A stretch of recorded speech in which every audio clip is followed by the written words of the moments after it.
Let me ask you something. If you're a driven leader, are you too driven? Chances are, right? You're always pushing yourself to hit new goals, produce more, become more efficient. I get it.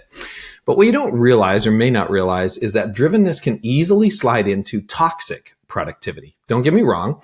A lot of that drive is admirable. Like if you're lucky enough to have meaningful work and you want to accomplish something with your life, those are laudable pursuits.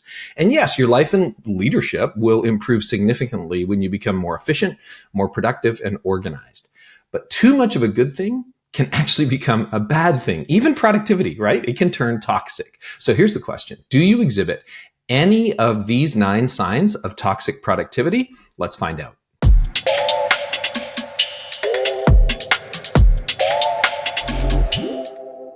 As much as I'm a student of productivity and I've actually written a book that's helped tens of thousands of leaders become more productive, taken to an extreme, productivity becomes counterproductive. It's kind of ironic, but hyperproductive people whose productivity has gone toxic experience the same overwhelm that disorganized people do. In other words, toxic productivity is a trap.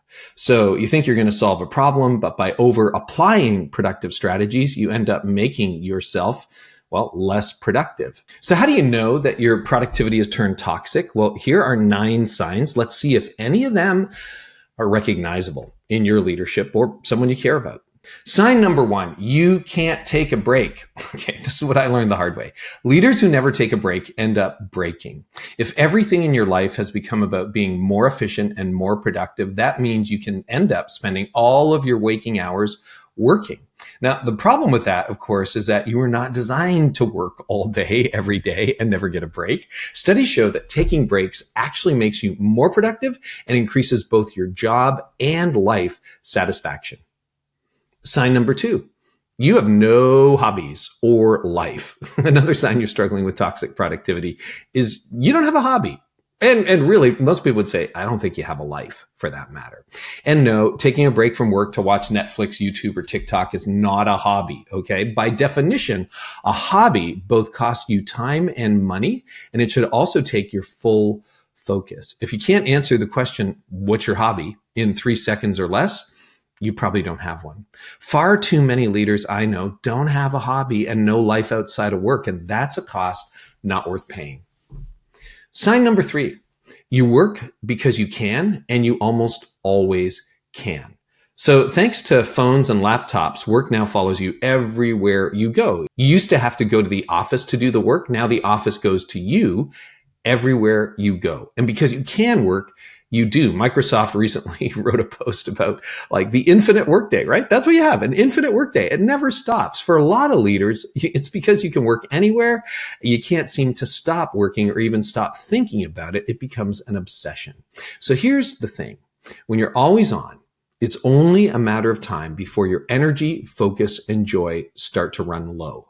It often starts with overworking and ends up with feeling overwhelmed, stressed, and burned out. And that's exactly why I wrote the book, At Your Best, and created the At Your Best course, which goes into a lot more detail. Inside the course, I walk you through the exact system I use every day to structure my time so I can focus on what matters most and make real progress on big goals and actually still have energy left at the end of the day. I've taught it to over 100,000 leaders, and it's helped them take back control of their time, energy, and accomplish what matters most. And no matter what you're doing, it works. So if you're tired of being tired, check it out.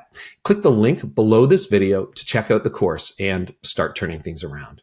Okay, sign number 4, you're experiencing productivity shame. I learned about this a few years ago and I'm like, uh-oh, it's a big one. For a lot of driven leaders, it's hard to sit still. Me too. But productivity shame goes deeper than that. It's the feeling that you aren't allowed to do things that are unproductive. You feel guilty, for example, when you spend time on hobbies or you watch a movie or you simply sit back and relax. In other words, if you're not working, you're ashamed. You're not satisfied. Sign number 5 that your productivity is turning toxic. Relief is always 3 months away. So here's a big one, okay? The blank calendar trap. If you look at a lot of people's calendars, you look at this week, right? Look at your current week, pretty jammed. You're like, It's so busy. But then you flip ahead 3 months and you say, oh, you know what? Like October is going to be amazing because you got nothing in your calendar, right? Well, blank space in your calendar looks like freedom, but it's jail disguised as liberty. So if you think about it, whatever month you're watching this video in, right? 3 months ago, you thought that this day was going to be incredible, that this week was going to be incredible because you had nothing written down. But guess what? You're just as stressed now as you were 3 months ago. So May looked blank back in February. October looks blank in July. And you always convince yourself, oh, I'll be fine 3 months down the road, but you never are. Sign number 6, your closest relationships are suffering. This one's really big. You know who pays the greatest price for toxic productivity? It's actually not your coworkers. It's your spouse, it's your kids, it's your friends. Because here's what happens. You blow them off. You're like, oh, you guys got to wait. Okay, I can't come to dinner tonight. I'll be there tomorrow night. And then you bury your head in your laptop. The people closest to you should have the best experience of you, but toxic productivity creates the opposite impact. The people closest to you get the worst of you. And eventually you'll quit or retire from your job. You'll never retire from being a parent. So think about that. Sign number 7, you're always trying to set new records. A little bit guilty here. For top performers, work can become a little like how Google Maps has become for a lot of us, right? Are you always trying to beat the ETA by a few minutes? I am. Okay, guilty.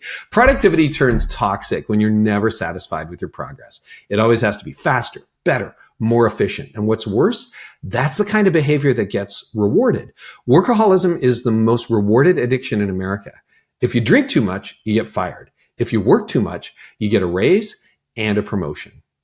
Sign number 8, there's no finish line. Here's the deal. If you don't declare a finish line to your work, eventually your body will. It's called burnout.